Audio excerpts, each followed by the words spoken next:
Fala pessoal, hoje vai ser um pouquinho diferente, tá? A gente não vai começar pela prática. Vamos falar um pouquinho de perspectiva, apresentar um pouco a sua origem dentro da história da arte, para que numa próxima aula a gente possa fazer alguns exemplos dessas perspectivas que a gente vai estudar hoje, ok? Então vamos embarcar nessa viagem aí, falou? Qual é o tema de hoje então? Profundidade, perspectiva. Como a gente consegue dar profundidade num desenho, né?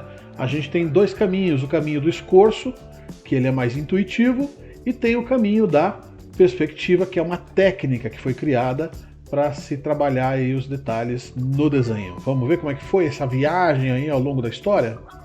Beleza. Vamos começar lá na pré-história. A pergunta é: tem profundidade? Olha essa cena aí, a figura de um bisão pintado na parede de uma das cavernas lá em Altamira, na Espanha, né? Antigo pra caramba, datando da pré-história. A gente percebe que o bisão tem volume, a gente consegue perceber que tem pata próxima da gente, tem pata mais distante, então de uma certa forma ele tem um pouco de profundidade. Só que ao mesmo tempo, para o homem pré-histórico, ele não tinha assim a intenção de fazer o cenário em volta, né? De colocar esse bisão num contexto de um cenário onde onde o ser humano estivesse participando da caçada dele, né? O simples fato de apenas desenhar a figura já meio que psicologicamente garantia parte da caça. Tipo assim, eu ainda não cacei, mas já tô com o animal aqui ao alcance das minhas mãos, ao alcance do meu toque, né? Então tinha uma importância muito forte ritualística. Por essa razão não havia necessidade de se fazer o cenário em volta. Ele não ia caçar a árvore, ele não ia caçar a pedra. O que interessava para ele era somente a caça, o bisão, né? Mesmo se a gente viajar um pouco mais no tempo, você vê que esse bisão ele tá bem detalhadão, né? E quanto mais detalhado, mais naturalístico, é mais antigo, né? Então isso aí data talvez do período paleolítico, né? A gente tem algumas outras imagens aqui um pouco mais recentes, e à medida que o intelecto do homem foi se desenvolvendo, ele foi aprendendo a abstrair, aprendendo a fugir um pouco da realidade, né? E as imagens passaram a ser um pouco mais simbólicas.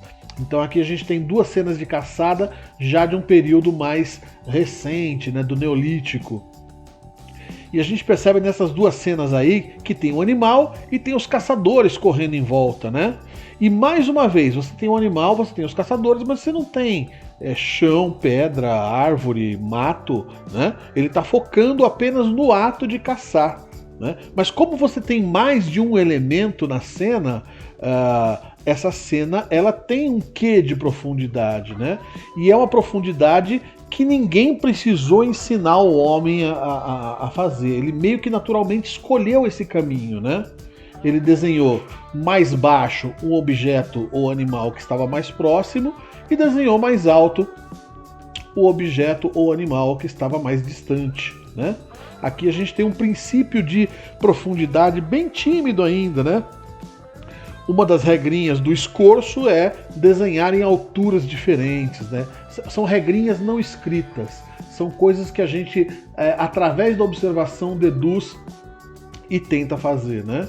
O homem em pé, olhando para o animal, ele vai olhar mais para baixo se o animal estiver mais perto e vai olhar mais para o alto se o animal estiver mais distante que ele. Então essa noção espacial do mover a cabeça meio que guiou onde desenhar cada um dos animais aí. Legal? Vamos avançar mais no tempo? Aqui eu já estou falando das primeiras grandes civilizações, né? Aqueles povos ali da Mesopotâmia, na região hoje em dia onde fica o Iraque, né? Do Oriente Médio. São os povos mesopotâmicos, né? Os sumérios, os babilônicos, os assírios, né?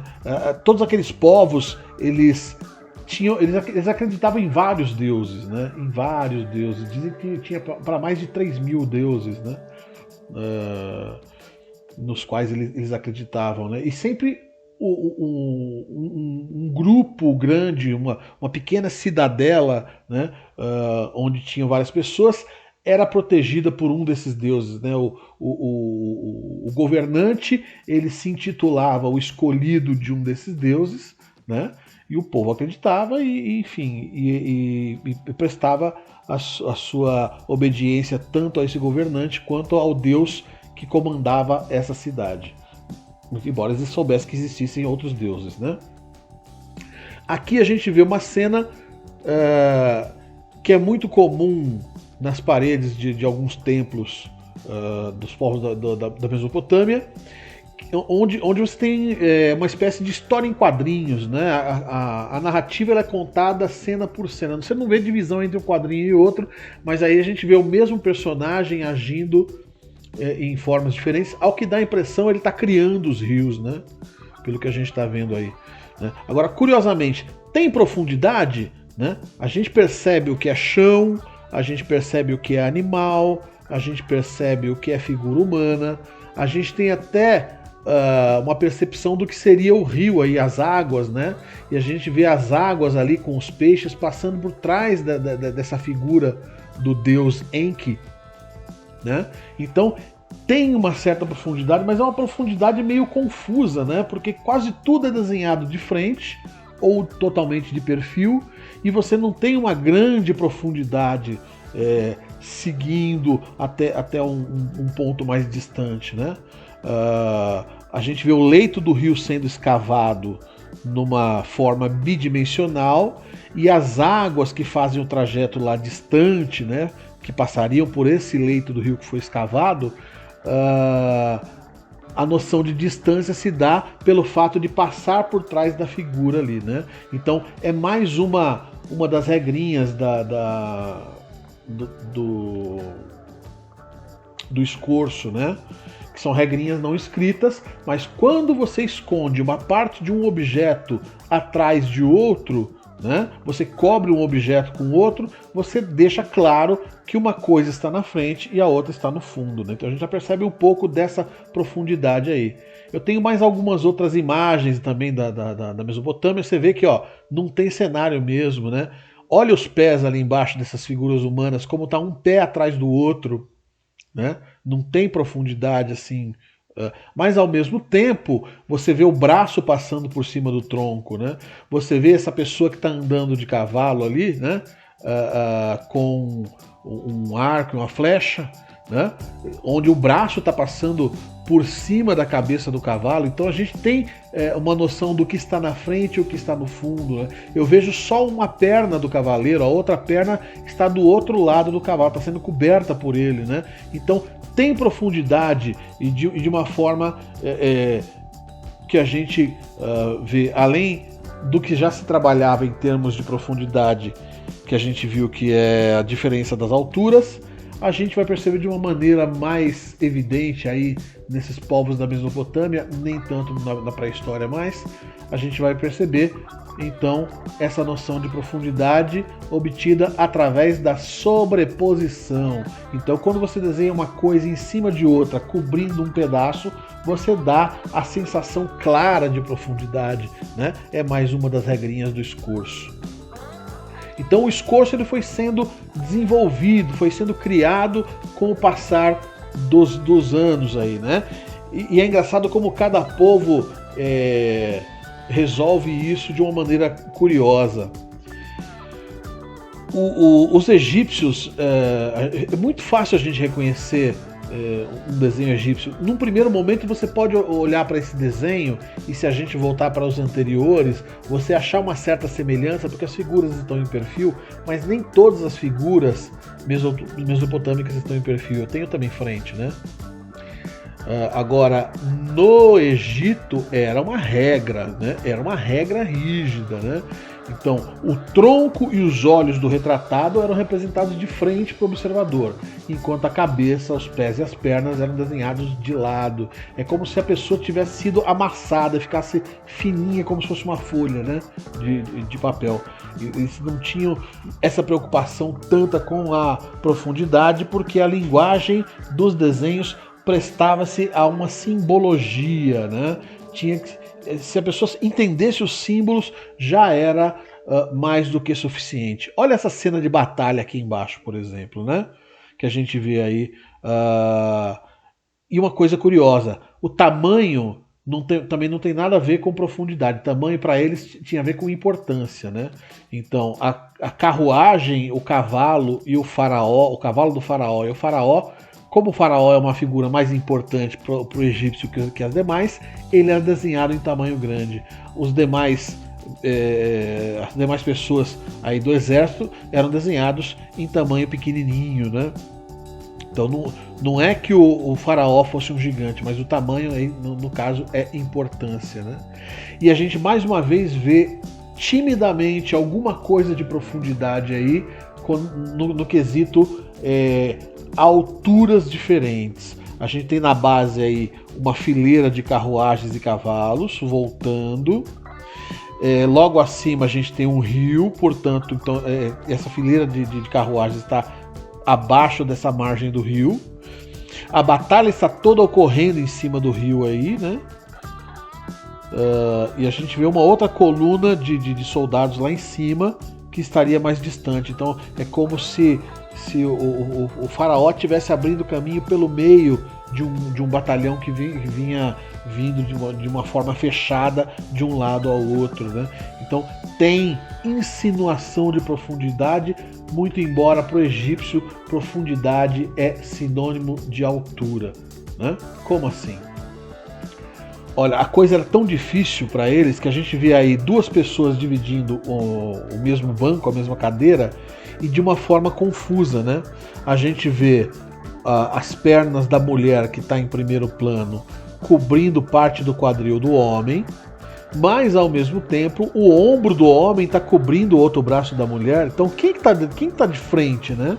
É o homem ou é a mulher? Tá meio confuso esse desenho, né? Tá meio confuso.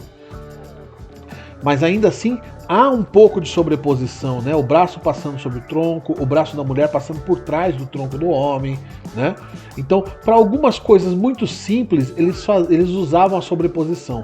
Agora, para o desenho como um todo, essa sobreposição era meio esquisita. Tá vendo na frente deles aí uma mesa cheia de objetos em cima? Então a gente vê camadas de objetos aqui, né? Não é que tudo isso aqui está empilhado, não. Isso é o que está próximo da gente. Atrás desses objetos a gente encontra esses outros objetos. Atrás desses outros objetos a gente encontra aqueles outros, né? E essa parte aqui de cima que parece ser uma prateleira com coisas na parede, ela não é uma prateleira. Ela ainda é a mesma mesa, é a continuação da mesa lá em cima com mais objetos ainda ao fundo, né? Então, para o egípcio, profundidade é altura. Em coisas simples assim, ele até que resolvia bem, mas no desenho geral como um todo, a questão da profundidade é meio confusa, né? Olha lá. Aqui eu tenho sobreposição desses trabalhadores, né?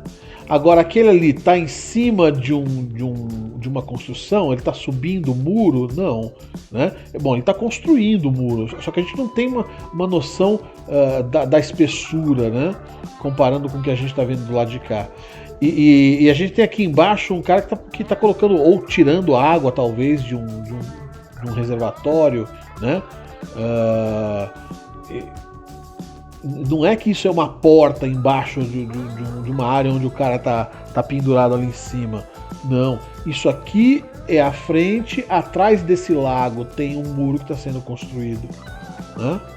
Então a gente tem altura como se fosse profundidade. Olha esse falcão, que coisa mais esquisita, né? A gente percebe muito bem a asa, as patas, essa parte de baixo aqui é um falcão perfeito. A gente fica em dúvida com essa coisa aqui em cima, que parece, sei lá, meio que uma taça ou fogo, ou seja lá o que for. Mas, amiguinho, sabe o que é isso? É a outra asa, né? Como ele não podia desenhar as duas asas abertas, porque ele não saberia como resolver a profundidade, uma asa ele desenha de frente, a outra ele coloca para cima, porque a altura é profundidade para ele. Que coisa mais estranha. Você pode ter achado esquisito esse lago. Vamos ver outra imagem mais para frente? Ó, eu tenho a mesma situação, né? Aqui água com peixes, com aves, né? E um jardim em volta. E como muitos desenhos infantis, a gente vê às vezes... tem árvores rodeando, então eu faço algumas assim, algumas deitadas, algumas assim, né? Você vê que a imagem ela fica meio planificada, né? A intenção do cara era fazer um lago rodeado por árvores, né? Mas de que maneira fazer isso sem trabalhar a profundidade? Se profundidade para ele é altura, ele se sentiu na obrigação de desenhar embaixo árvores, no meio lago, em cima árvores, né? Coisa de louco. Né? Olha essa outra cena aqui, né? Eu tenho trabalhadores numa margem do rio, tenho trabalhadores noutra margem do rio. O rio está passando entre eles, né? Agora, eu queria fazer uma outra cena ali na frente, né? E essa figura é mais importante que as demais, eu desenho maior. Para mostrar que é o mesmo rio, eu simplesmente desloco sem muita lógica, né? Aqui não é uma cachoeira, eles não estão subindo o morro. Isso é uma margem e aquilo é uma outra margem do rio. E esse rio seguiria mais ou menos reto, indo para frente, né? Coisa de louco. Por que ficou essa solução estranha? Porque para o egípcio a altura é profundidade, né? E é engraçado a gente comparar os desenhos com essa simplicidade com as estátuas, né? A estatuária ela é muito perfeita, né? A gente olha para algumas figuras como a Nefertiti aqui do lado, como a Akhenaton ali em cima, você vê expressões faciais perfeitas, formas diferentes do rosto, né? Há uma preocupação em se imitar a realidade, né? Porque dentro da fé egípcia, com a morte, o espírito ou a alma se perderia se não existisse um novo receptáculo para ela, né? Então, já que o corpo não está mais vivo, a gente mumifica o corpo para garantir que a alma se mantenha ali por perto, ela não se perca, mas para garantir mesmo que ela não se perca para sempre, você tem que criar um novo corpo para ela. Então se faz uma cópia. Essa cópia é chamada de duplo, né? E essa cópia pode ser uma estátua, pode ser o próprio sarcófago no formato de uma figura humana, pode ser um busto, mas precisa ter uma cópia da pessoa o mais perfeita possível para que a alma possa morar dentro dela, né? Então, por uma necessidade religiosa, havia uma preocupação em ser o mais naturalista possível nas esculturas. As pinturas, os desenhos eram usados mais para se contar a história. Então, é um duplo também? Sim, também é um duplo, mas é um duplo da história. Você está contando a história da vida da pessoa para que essa memória dessa pessoa também não se perca, né? Então você vai contar a história da vida, não precisa ser assim fiel à realidade. Você precisa que os símbolos estejam corretos e bem feitos, né? Seria essa a ideia. Mas é um contraste, né? É um contraste estranho. Se a gente avançar mais no tempo e chegar na Grécia Antiga, aí a gente vai começar a ver as figuras humanas mais perfeitas, né? Não tem como a gente não se encantar de ver essas estátuas que sobreviveram aos tempos aí, né? Algumas que não sobreviveram têm as suas cópias feitas por artistas romanos, enfim. Mas é uma perfeição enorme, né? E é um contraste tão grande, a gente vê essas figuras perfeitas em movimento e tal. Quando a gente se depara com a pintura grega, é uma decepção, né? Tem muita semelhança ainda com a pintura do Egito, né? Era uma pintura muito usada ainda para se contar histórias, né? Principalmente na pintura vascular, na pintura feita nos vasos. E a gente refaz a mesma pergunta que a gente tem feito desde o começo da aula. Tem profundidade aí? Tem, mas de maneira ainda bem tímida, né? Muito embora a figura humana seja um pouco mais perfeita, a gente veja desenho de músculo, tal, sobreposição de braços, pernas, poses um pouco mais naturalistas do que aquelas poses estranhas dos bonecos no Egito. Você vê que não tem uma preocupação com o cenário, né? Porque o que importa é a história, né? O fundo geralmente é preto, e aí você vê, tem uma árvore que está passando ali por trás, então essa árvore faz parte dessa narrativa para dizer que o cara estava no meio do mato, né? Enfim, o cachorro que tem duas cabeças, né? Então eu desenho uma cabeça e ponho a outra sobreposta ali atrás, enfim, né? Tem uma coluna passando na frente do animal aqui, enfim. né? Ó, olha as duas pessoas sentadas no mesmo banco, como já está melhor resolvido do que nas imagens do Egito Antigo. Mas ainda assim eu não tenho muita profundidade, eu trabalho muito mais com sobreposição. Então é uma profundidade, mas é uma profundidade intuitiva ainda, muito baseada no escorço, nas 3 regrinhas do escorço: sobreposição de formas, alturas diferentes e objetos iguais em tamanhos diferentes, né? Olha como não tem cenário mesmo, né? Vamos para Roma. Em Roma, as casas elas eram construídas em volta de um jardim. Então a iluminação era garantida pelo pátio interno da casa. E você tinha muito poucas janelas voltadas para o lado de fora, como aquela ali no fundo, perto daquela cama, né? Então o ambiente ele era feito de paredes fechadas, era muito claustrofóbico, né? Para diminuir essa sensação de claustrofobia, era muito comum se encomendar pinturas nas paredes, e as pinturas tentavam criar cenários externos, como se fossem várias janelas abertas mesmo, né? Se mantinha tudo fechado por questão de privacidade, mas quem estava dentro da casa não se sentia claustrofóbico, porque você tinha essa sensação de profundidade criada nas imagens. E aí começa a aparecer um negócio que a gente não tinha visto até agora, tipo, parte da construção de frente pra gente e parte da construção vista de lado, para dar a sensação da profundidade. Então eu tenho altura, eu tenho largura, eu tenho profundidade. Aqui eu já começo a ter tridimensionalidade, né? E o cuidado que eles tinham de fazer as linhas meio inclinadas na profundidade, né? Então é meio que um começo assim tímido de uma perspectiva, só que era tudo muito feito a olho ainda, né? Não existiam regras específicas para isso, né? Mas os romanos eles eram muito mais cuidadosos, né? No acabamento. Eles faziam as suas pinturas de uma forma muito mais naturalista do que as pinturas gregas, né? Então você vê aí que tem realmente profundidade, né? Você consegue ver que tem a moça que está em primeiro plano ali, a porta ela tem um volume, uma coluna assim, onde aquelas outras 2 pessoas do canto podem meio que se esconder atrás da coluna, né? Então você tem profundidade, você tem volumes, você tem tridimensionalidade trabalhada aí, né? E a gente tem muito desses exemplos nas cidades de Pompeia e Herculano, que tinham desaparecido com a erupção do Vesúvio no ano 79 depois de Cristo. E essas cidades foram redescobertas durante o século XVIII, né? E muitas delas estavam bem preservadas, né? Então deu para se aprender bastante sobre técnicas de desenho romanas, observando essas pinturas antigas, né?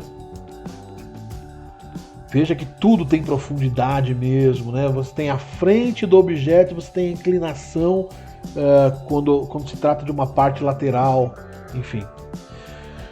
Chega a Idade Média, né? E os primeiros artistas cristãos, eles não tinham formação artística, né? Eram de camadas populares muito simples, gente muito simples que não tinha sequer estudo, né? Então os desenhos eram feitos muito mais de boa vontade. Por isso que as figuras na Idade Média se tornam tão deformadas, tão estranhas. O que começou como um defeito, né? Porque, digamos assim, a pessoa não manjava de desenho o suficiente para fazer mais perfeito que isso, passou a ser um efeito, né? E aí, com o crescimento da igreja, toda a parte de imagens passou a ser obrigatório se desenhar desse jeito, né? Tem profundidade aqui nessa cena medieval? Também bem tímida, né? A gente vê ali os pés e um pouquinho do chão, mas não dá para saber a que distância que eles estão daquela árvore ali, por exemplo, né? Ou seja, quase não se trabalha a profundidade. Geralmente é um fundo estampado ou um fundo decorado com as figuras desenhadas na frente e às vezes um ou outro elemento de cenário, uma árvore, um muro, alguma coisa assim, que fosse o suficiente para ajudar na narrativa. De uma certa forma, é meio que um retorno ao Egito Antigo, né? No Egito Antigo se privilegiava a narrativa e não o naturalismo da cena, né? É mais ou menos o que a gente vê nessas iluminuras aí medievais. Agora, ó, tem uma outra imagem aí que a gente já começa a perceber mais a profundidade. Ó. Se você perceber, as barracas aí estão sobrepondo. Então, a gente começa a perceber também que alguns artistas tinham um pouco de conhecimento, né? E preservou-se parte do conhecimento greco-romano, né? Do conhecimento clássico, né? Só não se tinha a perfeição das figuras humanas como se fazia antigamente, porque a cultura greco-romana foi considerada pagã e seguir o paganismo era um pecado para quem seguia os preceitos da igreja cristã, né? Bom, então a gente vê aí sobreposição das formas nessas tendas aqui onde estão os soldados, né? E os soldados estão a uma certa distância do castelo, então você vê que não tem um realismo, né, em termos de proporção. A construção ela é muito menor do que as figuras humanas ali dentro, né? Você vê a cabana que devia ser um espaço grande, tá apinhado de gente dentro e é uma cabaninha pequenininha, né? Porque o que mais interessa aí é se ter os elementos para se contar a história e não um certo ar de realismo. Mas ao mesmo tempo, olhando para essas paredes do castelo aí, a gente já começa a ver alguma coisa diferente surgir, né? Que é meio que um resgate do que os romanos faziam, mas de uma maneira um pouco mais técnica, né? Você vê, ó, eu tenho objetos iguais em tamanhos diferentes, né? Então, coisas que estão próximas são desenhadas em tamanho grande, coisas que estão distantes são desenhadas em tamanho pequeno. Então, esse grupo de soldados está desproporcional ao castelo, muito embora a gente veja que o pé da barraca está bem perto da parede do castelo, mas a intenção ao se desenhar ele pequeno é que ele estivesse muito, mas muito longe, né? A gente vê isso claramente no cuidado que eles tiveram ao trabalhar essas paredes aqui. Portanto, aqui eu encontro a terceira das regrinhas do escorço, né? Que é objetos iguais em tamanhos diferentes, né? Então, se eu tenho paredes iguais, elas vão ser desenhadas em tamanhos diferentes se uma estiver mais distante que a outra, por exemplo, né? Mas não só isso. Percebe que eu tenho uma frente aqui mais ou menos plana para esse castelo? Então, existe uma face do castelo que é virada para mim, que é plana, né? Se a gente voltar lá nos desenhos romanos, vamos voltar lá nos desenhos romanos? Bom, deixa eu pegar um que esteja mais detalhadinho. Esse aqui, ó. Eu tô vendo a frente, eu só vejo esse lado, eu não vejo o outro lado, né?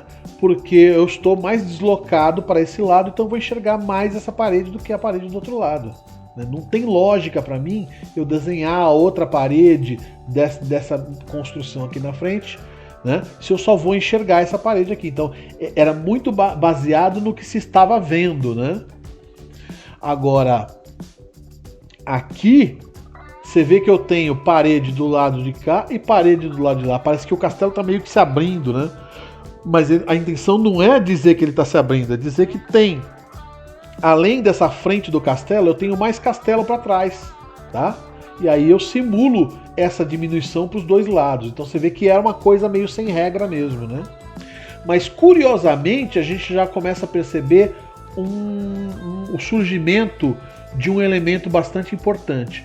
Com essa ideia de tudo que está próximo de mim eu faço maior, tudo que está distante eu faço menor, em relação a essa frente que está retinha, eu começo a ter, em relação a esse plano de referência, uma inclinação, seja para um lado ou para o outro, e essa inclinação é um ângulo, e esse ângulo é o que vai me dar a ideia de profundidade, e aí que surge então o primeiro tipo de perspectiva, que é chamado de perspectiva cavaleira, né? cavaleira.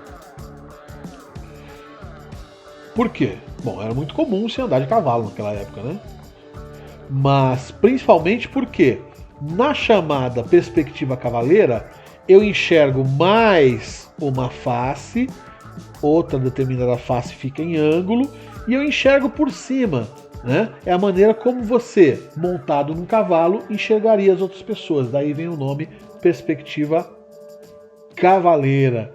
Onde está isso nessa imagem do Cimabue aí? Cimabue era um pintor de ícones da igreja. O ícone é uma pintura que representava o santo, né?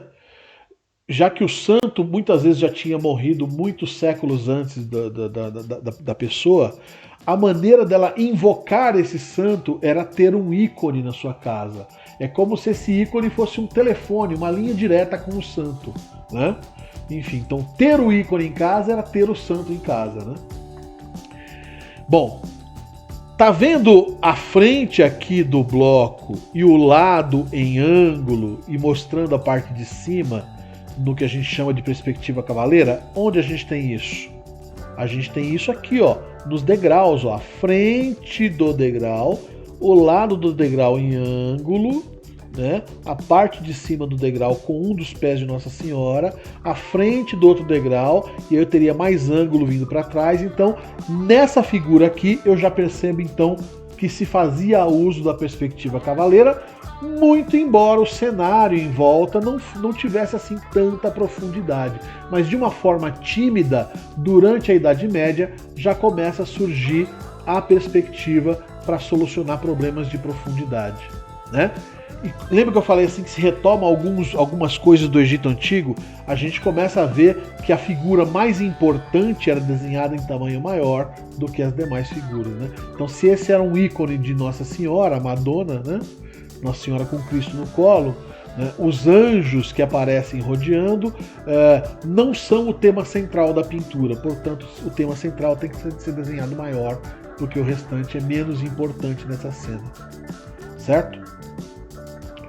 Então é uma mistura de estilos, mas a gente começa a perceber que há uma preocupação em dar um certo naturalismo em alguns elementos. Como desenhar Nossa Senhora sentada se eu não fizer uma cadeira que pareça realmente uma cadeira? Só através da perspectiva cavaleira isso se tornou possível, né? Então a perspectiva cavaleira foi a primeira que surgiu. Eu sempre tenho uma parte do objeto que está de frente para mim e a profundidade é trabalhada em ângulo, né?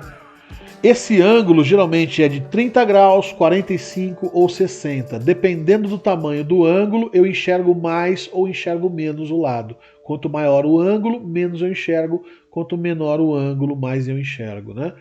Enfim, é mais ou menos assim que funciona. Principal uso da perspectiva cavaleira nos dias de hoje são em desenhos técnicos, né? Quando você vai mostrar qual é o formato final de uma peça que está sendo construída, ou você quer mostrar algum sistema de encaixe das peças, você coloca elas numa posição assim meio afastada, que a gente chama de perspectiva explodida, né? Você percebe que em todos os casos eu tenho uma parte do objeto que está de frente e os lados estão em ângulo. Eu tenho uma parte do objeto que está de frente e os lados estão em ângulo. Então aqui eu tenho a perspectiva cavaleira. Só que esse ângulo eu também posso perceber que eles são paralelos, né? São linhas paralelas. Eu não tenho deformação nesse ângulo. Beleza? Assim é a perspectiva cavaleira. Nos primeiros videogames, a gente, quando precisava simular tridimensionalidade, só podia contar com esse tipo de perspectiva, né? Então a gente tem aí, por exemplo, o Prince of Persia, né, de 1989, onde a gente tem a tridimensionalidade trabalhada exatamente desse jeito. Ó. Eu tenho um plano de referência virado para minha frente e tudo que é profundidade eu trabalho com inclinação, tá? Então aqui eu tenho um exemplo prático de aplicação da perspectiva cavaleira. Bom, voltemos à viagem no tempo. Eu ainda estou na Idade Média, né? Tem um outro pintor de ícones chamado Duccio, né? O Duccio, nessa preocupação de deixar alguns elementos mais naturalistas, mais próximos do real, Se você prestar atenção nesse trono onde se encontra Nossa Senhora, você vai perceber que ele está um pouco mais natural do que o trono pintado por Cimabue. Vou voltar lá na imagem do Cimabue. Né, ó. A gente enxerga no Cimabue uma face totalmente de frente e todos os lados inclinados num sentido só, né? Que aí deu origem à perspectiva cavaleira. Essa outra perspectiva, ela não trabalha uma face voltada pra gente, ela trabalha um canto, né? Eu tenho um canto virado próximo pra gente e eu vou ter inclinação nos dois sentidos, o que me dá mais ideia ainda de profundidade.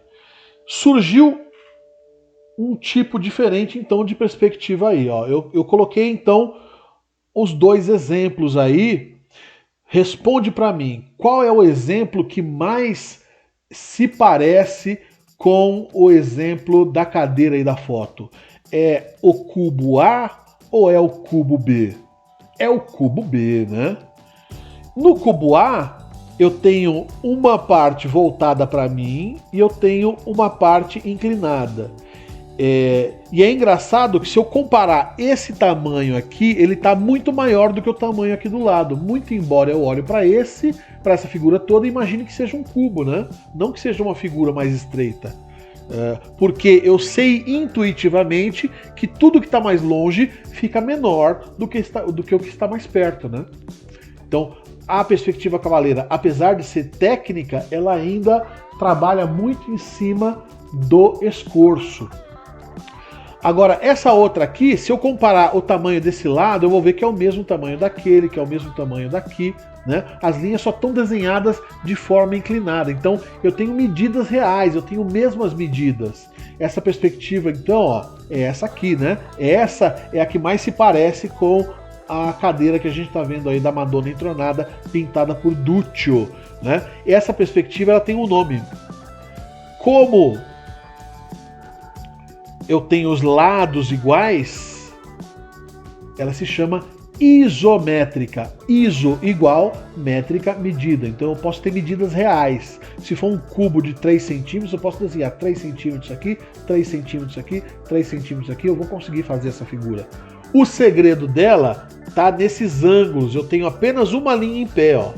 As demais são inclinadas. Eu tenho apenas algumas estão em pé, mas o restante da figura eu faço com linhas inclinadas, ou para um lado ou para o outro, né? Olha a diferença da cavaleira para a isométrica, né? A cavaleira eu aplico o ângulo somente em um lado.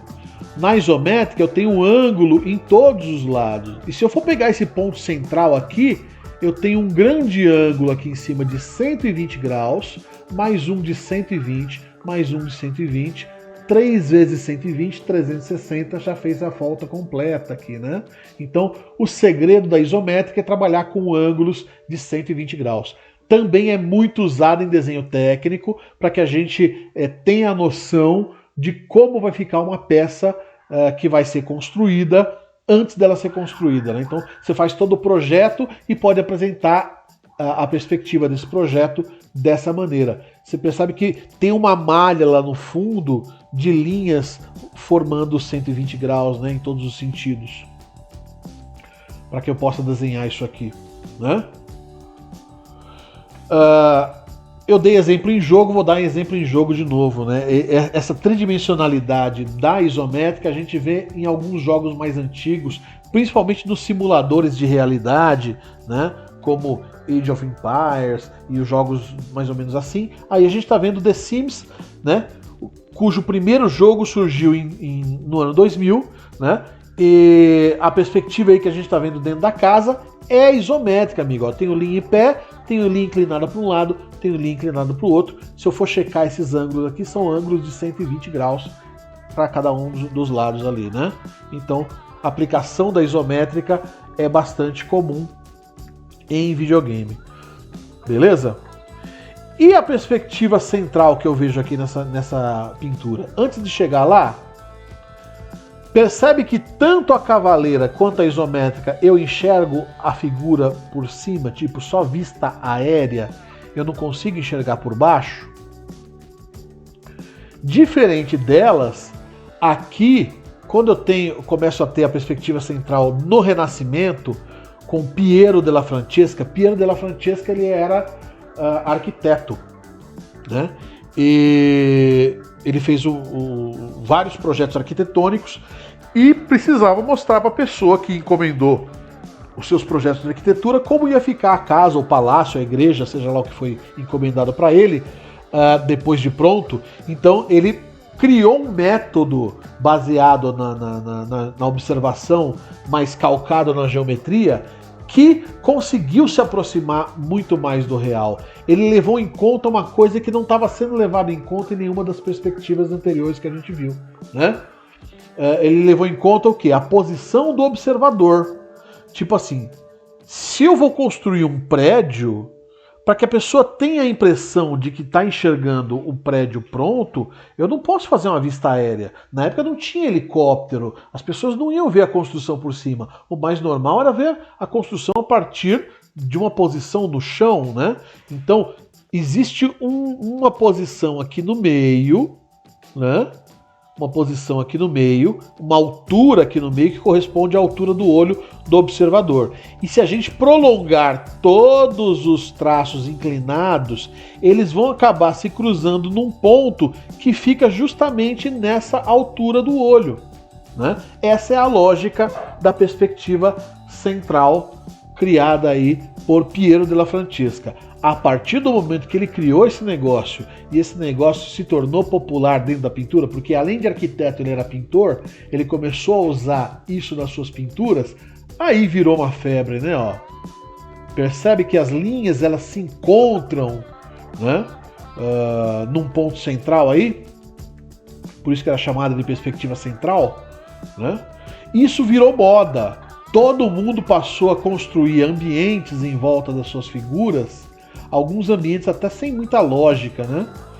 Mas enfim, tudo centralizado, né? A gente vê aí a pintura de Filippo Lippi, de Domenico Beccafumi, né? Todos eles com a perspectiva central. O próprio Leonardo da Vinci fez uso dessa perspectiva nesse painel que é o da Última Ceia, né? Uma pintura muito conhecida que não é uma pintura em tela, é um painel pintado numa parede, né? Então a lógica dessa nova perspectiva é o quê? Eu tenho uma linha que corresponde à altura do olho do observador, e aí eu desenho os objetos. Se eu colocar esses objetos todos abaixo dessa linha, todos eles vão enxergar a parte de cima. Faz sentido, né? Que é o jeito que a gente enxergava na perspectiva isométrica e na perspectiva cavaleira. Mas aqui, se eu quiser fazer um objeto voando, basta eu colocar a projeção acima dessa linha, né? Eu posso ter um ponto de fuga só, eu posso ter mais de um ponto de fuga. Esse ponto é chamado de ponto de fuga porque é para onde estão fugindo as linhas de contorno, as linhas de projeção de cada um desses objetos, né? Então eu começo fazendo uma linha, marco um ponto, desenho a frente do objeto e aí puxo as linhas de projeção para poder fechar a figura. É um procedimento que parece ser uma coisa do outro mundo, mas ele é ultra simples de ser feito, né? E foi uma senhora sacada que o Piero della Francesca teve, né? E conseguiu dessa maneira imitar o jeito que a gente realmente enxerga as coisas, né? Enfim.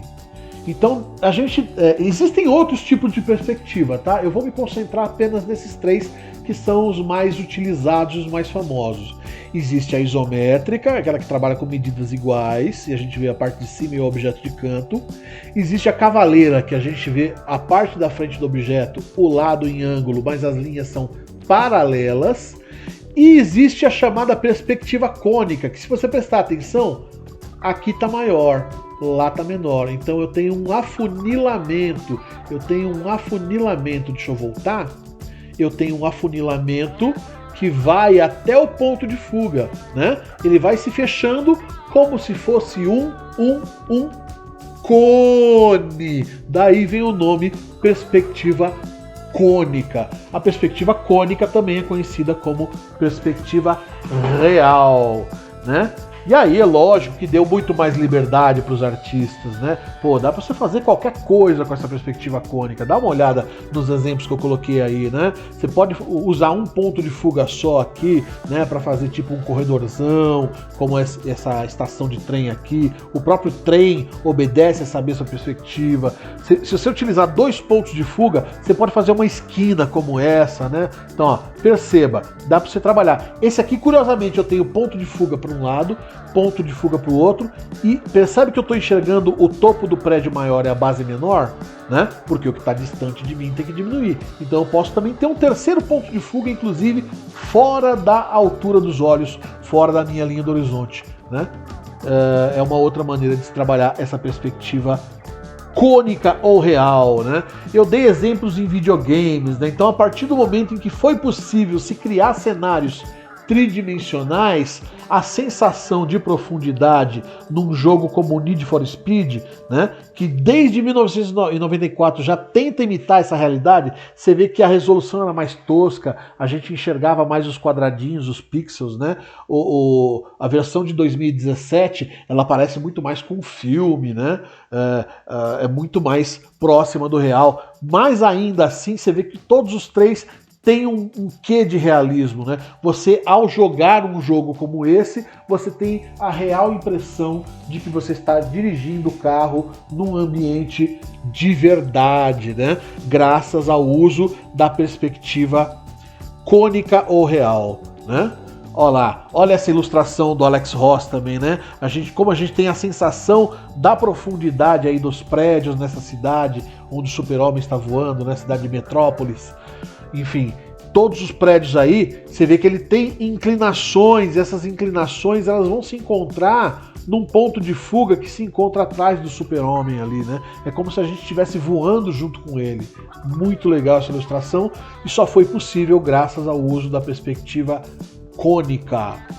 Beleza? Para finalizar, então, o que é essa perspectiva?